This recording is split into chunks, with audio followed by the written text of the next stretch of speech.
I know it looks different. Yes. Today we are here with my guest, Chef Mark, who has this amazing book where, you know, you can actually become a chef or feel like you're a chef at your own place. Yes. You hear? That's why it's called At Home with Chef Mark. At Home with Chef Mark. Chef Mark, how you doing? I'm doing good. Yourself? Listen, I'm good. My stomach, you may hear it growling because I was like, listen, I'm going to make sure we don't eat today. Okay. Because Chef Mark is going to be in the building. Yes. But with this book, the recipes that we'll be making today, is it from the book? Yes. So today we're going to do from the chapter called The Sweet Spot. So it's desserts dedicated to people who has a sweet tooth in their hearts. So we're going to do strawberry mascarpone puff pastry with light sugar and a strawberry glaze on top of it. I'm a chef, so I'm about to create. We're about to create strawberry mascarpone.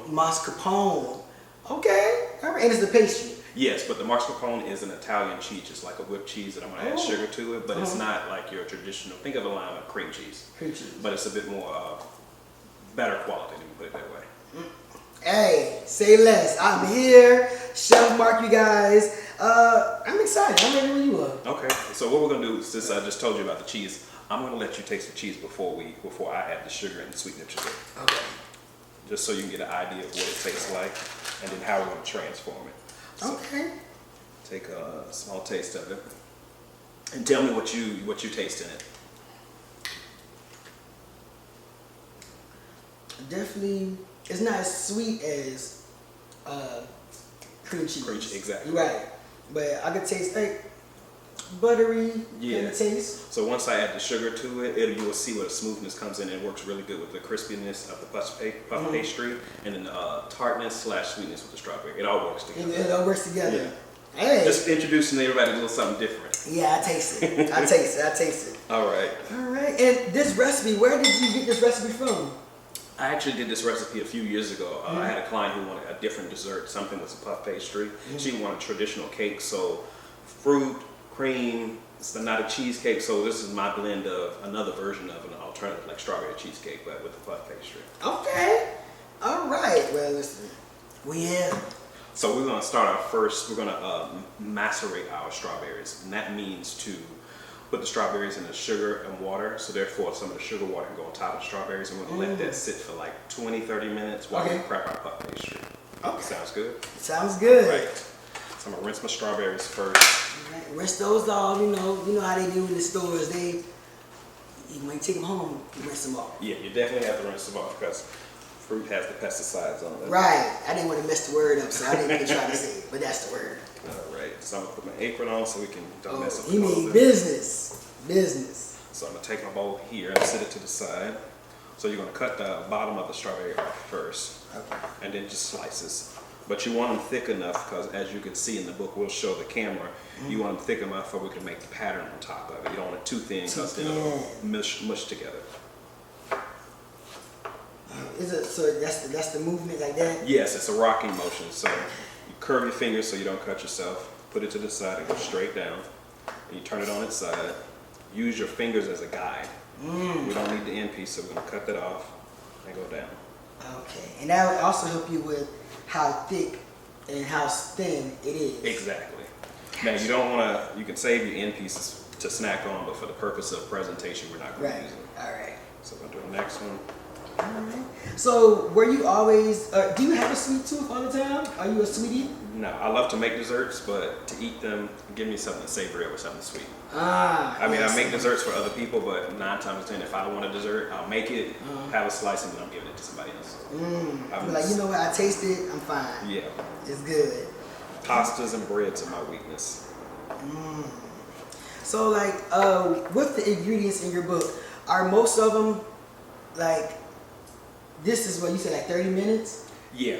So are most of your meals, or your dishes like 30 minutes or less, or is it variety? They vary. It varies because sometimes I want you to do it quick and easy, but also, like, let's say, for instance, my ox tells us in the book, if you know anybody know that that's going to take some hours. Right. But just to give you the process of how it takes from cleaning it to letting it marinate and then to putting it in the oven and braising it. So it just depends. Some is easy because, you know, not everybody's a professional chef like I am, but I want to make it simple but not intimidating. Please make it simple for me. And I put key notes in there so that way if there's something you don't know, you can refer back to the beginning chapter I have, which is called Reintroduce You to Your Kitchen, Right. terminology, cutting techniques. So therefore, you don't go in not knowing something where I can teach you something, and then you can go from there. So you have a little bit more confidence. So this book, you guys, is actually like a step-by-step guide, or it gives you like a format, or I would say like a format, a foundation to creating some amazing dinners, desserts from your own home. And not everything that is in the book in that particular chapter is referred in the book, but when you go out to some place or you see another recipe, you at least have something you refer back to learn about a terminology that you may hear or see somewhere else. Listen, you're going to be at home thinking you're a chef. I know by the end of this episode, I'm going to be like, yes, I'm cutting. What you call it? You're cutting? Oh, yeah, I'm But you're gracefully, using I'm rocking and cutting. I think we're going to do 2 more because that should be good enough, and then we're going to unwrap our puff pastry. I definitely wouldn't recommend somebody trying to teach them. I don't teach people how to make puff pastry because it's a layering process. If you do want to know how to do that, Google it and get your butter and your flour and your thyme together. Woo! So I got a ramekin here, and I just put a little bit of sugar inside, and I'm going to take a fork and just mix it together. So basically this is the same thing like when you go to a bar, simple serve. This is just the same thing. Oh, so do the water have to be warm, or it can just be any temperature? It can be cold, but you almost triple your time it takes to make it diluted. All right, yeah, I get that. You don't want it. You definitely don't want it like boiling or piping hot because the berries are sensitive. So you want it to just dilute a little bit. And this is just if strawberries are in season, they're more sweetened. But if they're not, this will help because these days we get fruit any time of the year, whether it's in season or not. I didn't even know there was a certain time frame or a season for fruits. That's the season. And I just found out that there was a season for crawfish because I went to New Orleans looking for crawfish, and they were like, they're out of season. I'm like, I came all the way here to good seafood. So even though I made a full batch of the simple syrup, I'm just going to put a little bit on it because I just wanted to coat it. Because what you don't want to do is your crispy puff pastry and the cream is just a layer of the water, or a layer of the simple syrup. So just a light coat.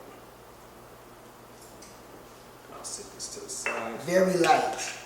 And you're just going to toss it. Heavy on the light. Now you can make it if you got a sweet tooth, make it as sweet as you want to, but you don't want it to the flavors to compete. Gotcha. You don't want a bombshell. Yes. All right. So now we're going to go into our puff pastry, prepping the puff pastry. So I'm going to dry out my cutting board. Pillsbury or Petrus Farm is a good brand, but you can use whichever one you want. And I never knew what there was. So it's puff pastry. You use it for things like this. Or like salmon Wellington or chicken pot pie. So they put the crust on top. Gotcha. Or beef Wellington is another one as well. So it comes with 2 inside of it. Gotcha. So you take it out and unfold it. You want to make sure it comes frozen. So you want to make sure it's room temperature because if you try to unfold it now, it'll crack, and then you have to roll it out. All right, you guys. All right. So we're going to set this to the side. This is nice. I feel like we're cooking something up, honey. So what I'm going to do is, once I got it all set up evenly around, we're going to do an egg wash. So what I'm going to do is I'm going to take the corners of each one and fold it in, but I need the egg wash. The egg wash creates a seal. So therefore it holds in and doesn't fold over. Okay.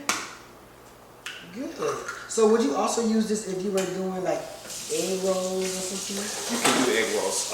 Actually, the other recipe we're going to do, which is going to be jerk chicken egg rolls.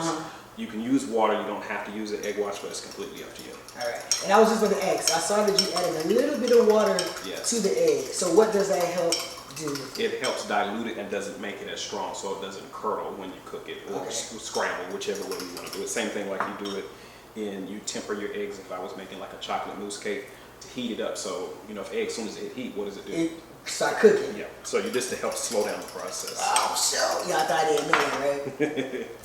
So you're gonna put some along the sides here. Okay, in a very thin layer. Yeah, just enough to coat it because you want to create the crease. Okay.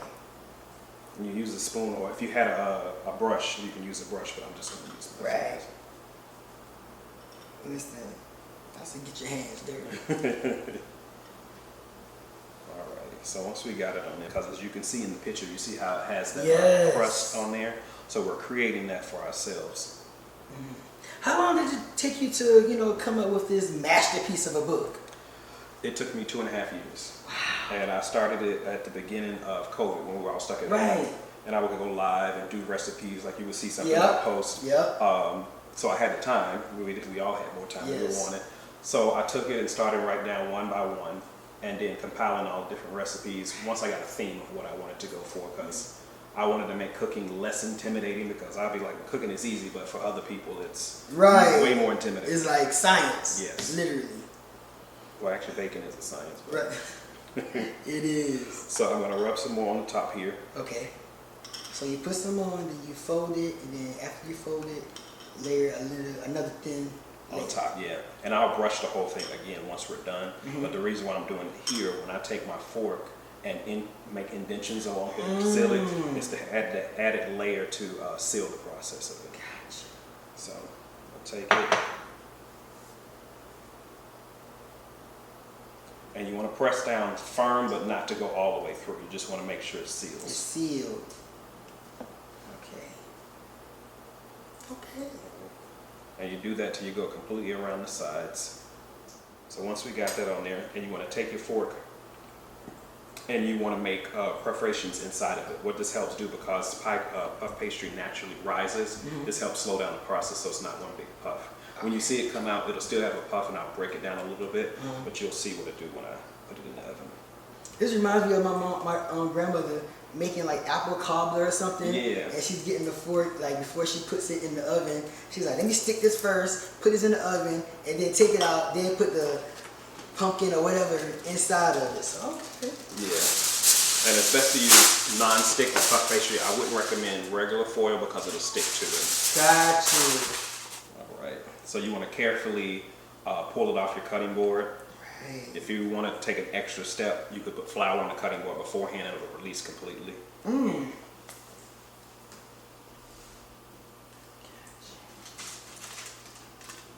it just laid. Just lay it right inside. Yep. You can use a traditional sheet pan, this type of baking pan, which is like a rectangle cake pan, and you put it in the oven on 400 for about 5 to 7 minutes. You want to watch it. It may go longer. No, we're gonna add more time, but because each oven is different, you want to make sure that you watch it, because you want it to be crispy and flaky, but you don't want it to be brown. Gotcha. Or it's gonna be brown, but not burnt. Burnt, right. All right, so we're gonna place it in the oven 400, and we're gonna add that in there. Right. When Mark is cooking, whether it's for himself or others, I'm the type, I have to clean as I go. And I have friends that they just wait to the end, but I think I'm just OCD. Yeah. So how does Mark do? I clean as I go. That's the way we're trained in school and in the restaurants. It's just, it makes it a lot cleaner, and that way you can go, because if you got stuff everywhere, and you can fumble over, mix something up, or dump something out. So I like to clean as I go. So therefore it creates a clean space. What is the schooling process? So I went to Johneri'O University in North Miami. You can do 2 degrees that they have for their program: culinary arts, 4-year program, or 2-year program. I did 2 years in culinary, and then I doubled up on my major while I was there for food service management. So I got 2 degrees in 4 years. I didn't want to do 6 years. So I just wanted to get it out the way. Because I know I love cooking, and I'm always going to do it, but there's the piece of running into management as an entrepreneur that you do need to know, that I needed to make sure I have. Because cooking is only going to get you but so far when you want to extend it as a self-made person. Listen, he said he loved cooking. When did that love for cooking come about? It started in childhood. I've always been around cooking, food. My mom, my aunt, you know how they was all in the kitchen, family get-togethers, they're cooking. I was just always in there. You'll even see a picture of me in the book of me looking up at the stove, and I was just looking at hot dogs once my mom told me what it was, but I didn't know what it was at the time. And then my Uncle Joe, who I talk about in the book, who's a major influence, he had a mini farm. Even though I grew up in Winston-Salem, North Carolina, it's still country, but we had highways and stuff, but he had his own chickens running around. He had a garden with collards, tomatoes, okra. So we used to go over there and get some when we needed, or he wanted to give us some to us. So I've always been around it, and that's where the influence came. I just decided to take it from just a regular at-home level and expand it. Listen, well, you said Uncle Joey? Uncle Joe. Uncle Joe, look at him. Look at him. This is amazing. And how many recipes do you actually have in here? I think it's 111, I believe. And you cooked all of these. Yeah, that's really important to test it because you know they're my recipes and I know what to make modifications to it because 9 times out of 10 I don't measure unless it's something new that I'm following. But I know what to do because I've done it repetitive. But I had to test it, and that's a big thing. Test it over and over again because we think we're doing it right, but you got to do it over and over again. Wow. And that's a big thing that I'm sharing actually this coming with. I don't know when this will air, but explaining to people the lessons that I learned when writing this book because it's not like anyone showed me how to do it before. I was gonna say. And so it was a lot of research and a lot of homework trying to figure it out. A lot of time in Barnes & Noble, I would sit in stacks of book and just flip through and see how it goes, the format, what is the style, the font, how many pages, how many pictures of me are in it based off of other people. So I did a lot of homework. Research. Yeah. And you wouldn't even think of that. You would just think that he just was like, all right, these are recipes I've cooked before or recipes that and wow. Yeah, so it took some time, but I'm glad I did do it. Right. But listen, I'm glad you did too. Listen, you guys. And I do want you guys to know that if you want to purchase this book, they can purchase it.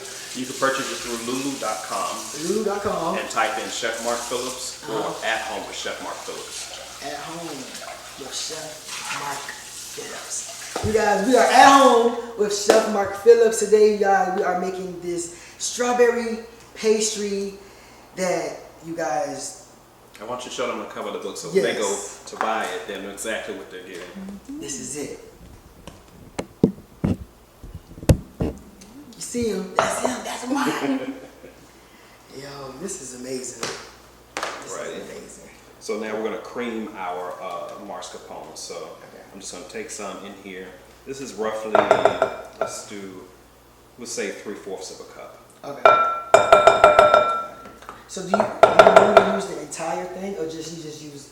Depends on how big your puff pastry is. Gotcha. So you can do a nice thick layer of, the mascarpone cream if you want to, but it really is up to you. I think in the recipe, I did enough just to coat it. You're going to have some left over, so you're going to add it to something else, mix it with some yogurt or whatever you want to do with it. Ooh.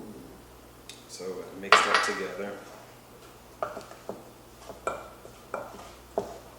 The other ingredient I'm going to add to this is the orange zest, and then I'm going to add some vanilla. So I'm going to grab that from the cabinet. All right.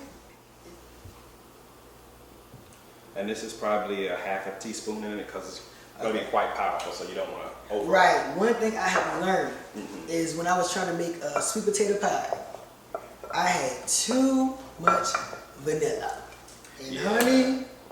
And then with the sweet potato, it's like falls in the background. Yes. So, hint. Just a little TT. Let's take a peek at that. So, just so you guys can see how the process has come along, it's been about 5 minutes. So you can see it's getting a little bit of rise in the edge, but you can see where the butter is coming through, so it still has a lot more time to go, but just so you know the stage of it is now. That reminds me, that part right there just looks like the apple turnovers from school, from high school. You'd be like, ooh, it's like a turnover day. So, easy way, if most people don't have a zester at home, so I would suggest use a peeler to do what I'm doing now, to cut a thin layer of the skin. Otherwise, and you want to cut away from you, but again, because I know how to handle it, I'm going to just do it that way. And you can cut it real thin. Oh, so this is called zesting. Yes, zesting. Zesting. Wow. And once you got it there, turn it on the side, and you're going to get as close as possible you can, as evenly, so small bits. And use your finger to help guide it, right? Correct. And you're going to use it to hold it together, your strips together. You don't need much, so you're going to take that and put it inside.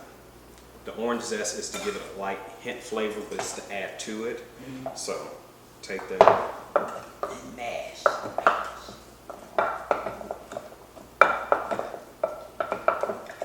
Oh, you can begin smelling it too. So it's the natural oils that comes through the orange zest. Just like in lemons or anything, if you take it and squeeze it really hard, your hands get oily versus wet, unless it's wet. And that's just the natural oil that comes from the fruit. And the same thing with grapefruit, limes, basically all your citrus. So do you also have meals in here? Because a lot of people are now wanting to become vegan or, you know, take the vegan route. Yes. So do you also have like vegan recipes? Yes, I have a chapter in there called Eat Your Vegetables. Okay.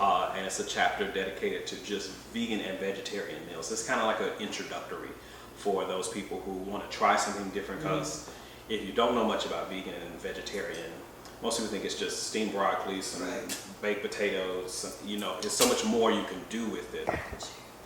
I think one of the favorites is my vegetarian lasagna, because it's made with, I think I put 7 different types of vegetables in there, and I layer it with the different cheese. You can use vegan cheese. It's not going to give you the same melt and flavor, but you know, if you're completely vegan. Definitely, because you know, one time I tried to go vegan, and the cheese, I was like, this cheese is not melting.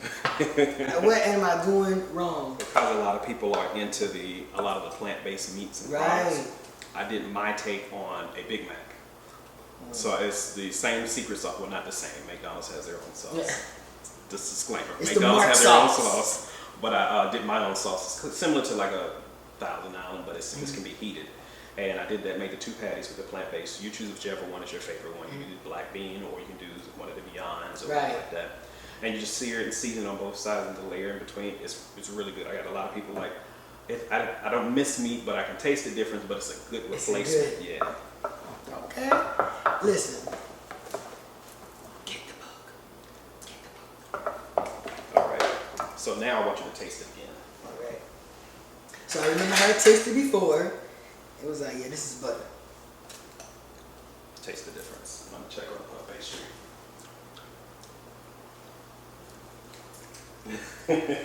You taste the difference in it? Yes. And it seems more fluffier. Yeah. Like more light. And you can do the same if you have a mixer at home. You can do this in your mixer. 2 to 3 minutes. Put it on medium-high heat with a whip attachment to it. But I just chose to do it this way because not everybody has all the equipment. Because you're a pro. Yes. And that's it. And we set that aside. In the recipe, I also put the option of adding crushed pistachios on it. So you can get them already toasted and salted. That crunch just gives you a nice additional layer to it, and it lends itself to the flavor. That's one thing I do like is when you can add like nuts to something sweet, and it's still, you know, it doesn't take away from it. Yeah.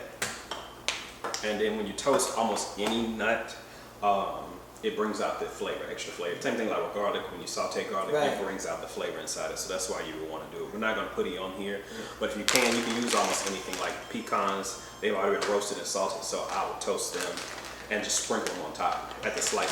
So when you add nuts to it, do you have to coat it with butter or anything, or you can just add it to the top? So depending on which one you get, like this one here is already roasted and salted, so I don't need to do anything. Gotcha. If you want more of the candy style, then yes, you could take a pan with a little bit of butter and some sugar, and you kind of just starts with a caramel sauce, and then you add it on and you take out the heat. But that's a whole other segment to show you that balance, because you can easily burn it. So either that, or you can keep it in the oven with a little bit of, like I did with the sugar and the water. You do that with salt and toss your raw nuts in it, drain it off, and toast it in the oven for like 5 to 7 minutes. So you do your own version of roasted salted nuts. Listen, I'm telling you, by the end of today, I'm gonna be Chef Johneri'O. I'm feeling it. This is nice. It smells so good, y'all. It smells good. Khadijah's like, yes, yes. So I'm gonna let you guys peek again. So now, I see what you're talking about with the lift and how you have so it's risen, but it's not as brown as I wanted. But it's still gonna cook a little bit more. But you see, natural puff pastry, they call it puff pastry for obvious reasons. Yeah. Yes. So when it cools down, it'll naturally go down itself, but it's not done. So I'm gonna leave it in there for just a bit longer. All right. This is nice. You know, if you want to come to my house, today we're gonna make a dessert. You gonna try to make this at home? I'm gonna try. Not today. Not today, y'all. I gotta, soak this up. I'm just gonna crush some. But when I do cut some food or anything at the house again, I'm about to be like, Chef Mark taught me this. And you can also, another technique is holding it on the edge and moving it from the base. So it's the rocking motion. So if you don't, just take it and move the hand. So this helps keep your blade evenly on the board. Was it difficult for you to learn which utensils to use, like which knife to use, which fork should you use, or the right way to whip something up? I would say in the beginning when I was in college, because I had basic training that when I say basic training, like how your mom or your grandma or somebody taught you. Right. There's not a formal technique unless they've had that experience. But once they taught me the tools, and even they teach you most things in culinary school, but you learn a lot of it from hands-on, working in the different restaurants. Because in restaurants, for you do or do not know, you'll start usually at the bottom, which is a prep cook, and that's usually potatoes, peeling potatoes, chopping onions. A lot of people, if you hear people like this in the army, that's where they start you. And they're cornered with pounds and pounds of potatoes, and then you work your way up because they go prep cook, then line cook, headline cook, sous chef, executive chef. So there's some there are some other areas in the kitchen that they do have, like you have bakery chef. It's different ones. Depends on the scale of the restaurant. So you've done restaurant. What was your best or your favorite area? Was it like desserts? Was it stew? What was your favorite? Grill and saute. Ooh. Cause saute is where a lot of your signature dishes Right. come from. Fry is self-explanatory. Baking, I love baking, but it's a science, so you can't be as free-flowing with the measurements as you can be with cooking. But yeah, those are my two favorite ones. Yeah. And obviously executive chef, because I can orchestrate is basically the Right. best thing about it. You really could add some good seasonings together and be like, let me try this to this. Ooh. So some of the other recipes in there, in the sweet section, since that's what we're on, I have a caramel Snicker brownies cheesecake that's in there. I have a salted caramel brownie that's in there. In the chapter, I taught it, because I'm from the South, North Carolina originally, I titled my chapter for soul food. I called it Coming Where I Come From, a play on, if anybody know Anthony Hamilton, it's a play on his first album, and he's also from North Carolina, so I just wanted to pay homage to the South, because although I'm from the South, I don't consider myself a soulful or Southern chef. I love to cook a little bit of everything. Yes, it is another one. And that's where you get my peach cobbler and banana pudding in there. So I paid homage to some of the staples of where I came from. That's mom's. And this is your mom? Yeah. Listen. I had to make sure I included everyone who influenced me in the book that is living, which would be my mom, my grandmother, and my Aunt Pat. She was also a big influence on me cooking as well, because she's the one that always brings the family together, no matter whether it's over a fish fry in the backyard, the smoking section that most of our families do have, or the cocktails, whichever one. Yeah.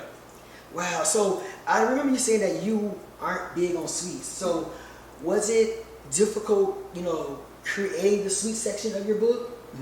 Because I know what it's supposed to look like. So just because I'm not big on them, I'll taste it is where it's supposed to be, and then, like I said, I'll give it away. But no, creating is not difficult. Like with beef and pork, I don't consume it myself, but I'll taste it obviously when putting it in the book where it's supposed to be. But then it's just a matter of making sure the flavor's there, and then spit it out.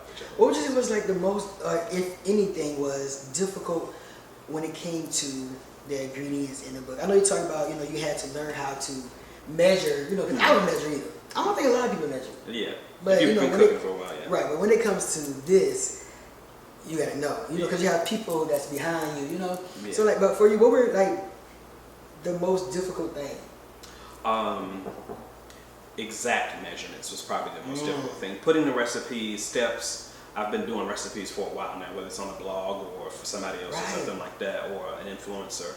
The steps are a little bit easier to do, but the exact measurements to get the taste is what is probably the most challenging, because I'll say a dash, and to me it might be 2 sprinkles, to somebody else a dash may be literally like all of this. Right. So it's just how to polish the words to make sure you can recreate it at home, because the worst thing I don't want to do is call me, be like, so this was like half the salt in there and it didn't taste right, so I wanted to make sure I can get it close as possible. I mean, of course, I designed it for everyone to get it closest to the T, but of course, me cooking it and somebody else is 2 different things.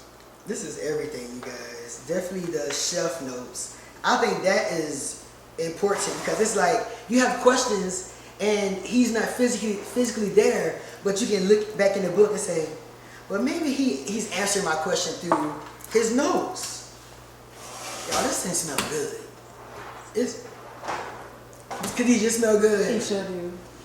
So we see, and this is what I would tell you about heat placement in your oven.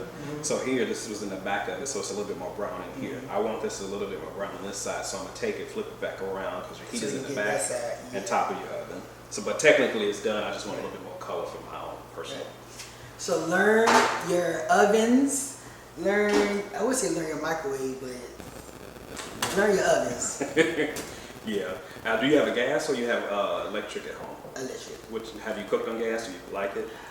I've cooked on gas. Okay. Really fast.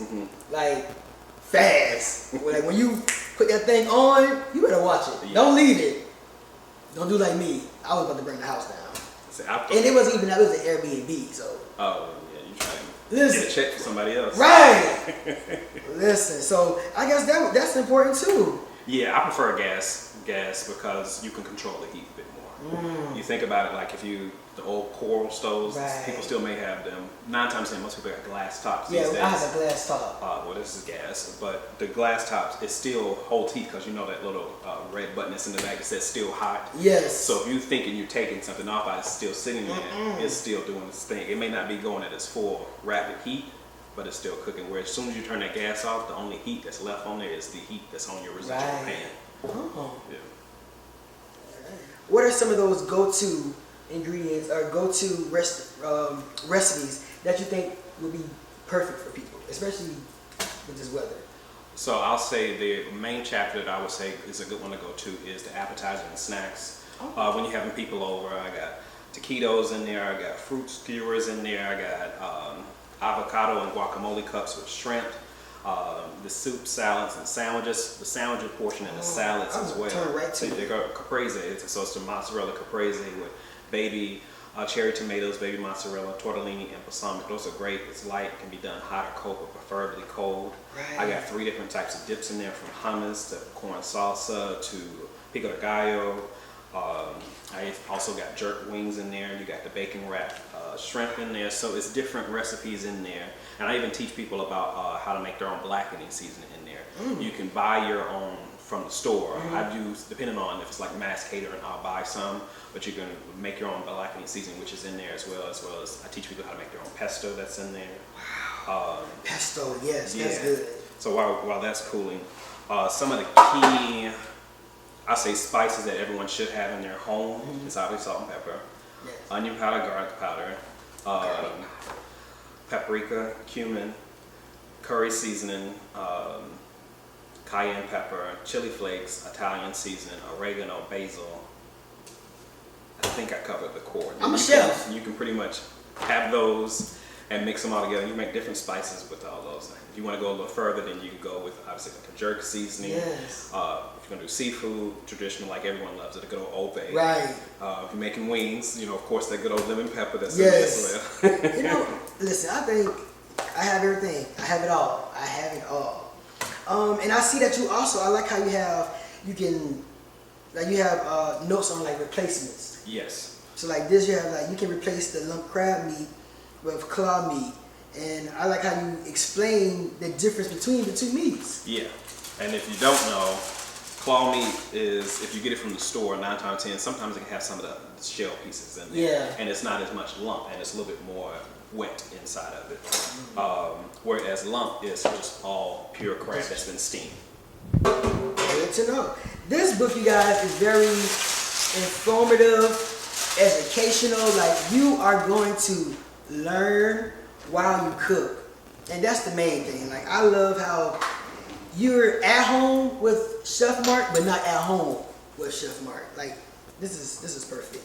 Yeah, I definitely wanted to, I wouldn't say dumb it down is not the right word, because I don't want to underestimate the person at home, but I wanted to simplify it because I've had training done in restaurants and everything, but I wanted to make sure that when you do it at home, you can learn something, refer to something. I make the language a little bit simpler. Right. Like I was just like a lot of you will see me refer to as a Dutch heavy bottom pan, which is pretty much a stock pot, but we use it in the culinary world, Dutch oven. So when you go to, let's say, Crate and Barrel or something like that, or even Walmart, and you see the pot with the thick bottom on it, that's what I mean. It's got heavy, it holds its heat, and you won't burn as quick.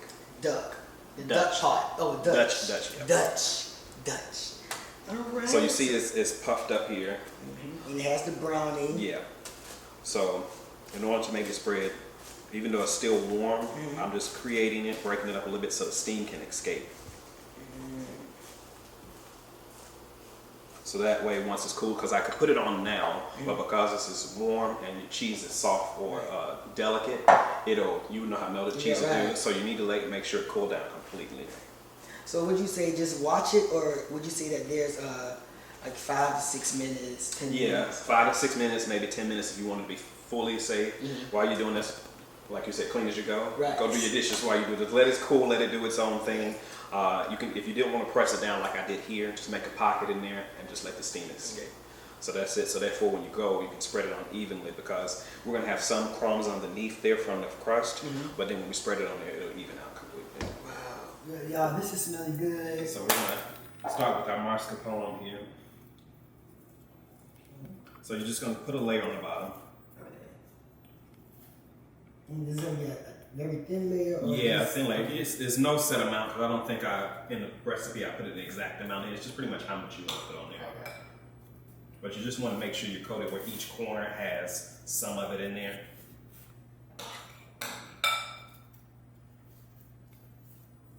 And it's okay if it flakes up a little bit. The good thing about the way you present it, a good cover up is the strawberries go cover it up. So if you make a mistake or it's a little brown on this side, you don't have to worry about it. The strawberries is going to do it for you. I mean, listen, if y'all like me, it don't matter. It smells good.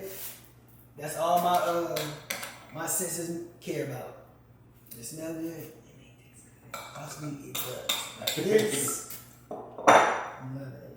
And I'm now smelling that more dessert like smell flavoring. And I think that's the one thing I love about cooking is it's a great tangible response on something that I love to do, and people get to eat it and enjoy it right then and there, so the flavors come together. So I'm gonna give you one tossed here just to get some of that sugar on there, and then you just layer it. It's very simple. Great presentation. Because a lot of people now, they eat things based off how they look. Well, we eat with our eyes. Right. And then it's 9 times 10 we want more food than we can fit in our stomachs. That part. And you just go down the line. And I see the glaze that's on the strawberries. And again, you didn't have to use much. We have a meal that everyone just be like, Mark, we have to cook this again. Oxtails will be one. Lamb chops will be another one. Soups is probably another one that people love, which is like my crab and corn chowder or my roasted butternut squash soup. Both of those are in the book. Yo, I'm big on soups. I love soups, especially if seafood is in it. Yeah. Like. And ironically, people would ask me all the time, what's my favorite thing to eat? Just give me some soup and a salad. Really? Sandwich, and that's it. Me and Mark see eye to eye. Yes. It's kind of like what is like the shoemaker has its the hard most work shoes. I'm like that when it comes to food. If it's not for work, my refrigerator is usually empty 9 times out of 10. Got some condiments in it, but listen, he was like, listen, I'm a chill guy. I don't ask for much. I do this. You guys look at this. there you have it. Ta-da! It smells so good, you guys. Easy. 10 minutes to prep, 30 minutes all together. And only because the 30 minutes really is because the baking, right? Yeah, so that's why you do the strawberries and the puff pastry at the same time. So they're doing double duty at the same time. You guys. You wanna try it? Yeah, sure. And is there a certain way that you should cut it? A certain way that you should serve it? So I would say squares, thirds, depending on how many people it is. So this one I did 3 down and do 3 across. Okay. If you got more people, then shorten your slices. Right. Guys, this is I love it. I think flakiness gives it more of a back. Oh, And I'll just put it on some sides of it. guys, That's this is it. amazing. And then you can enjoy it. This is amazing. Listen, get this book at home with Chef Mark Phillips. The recipes.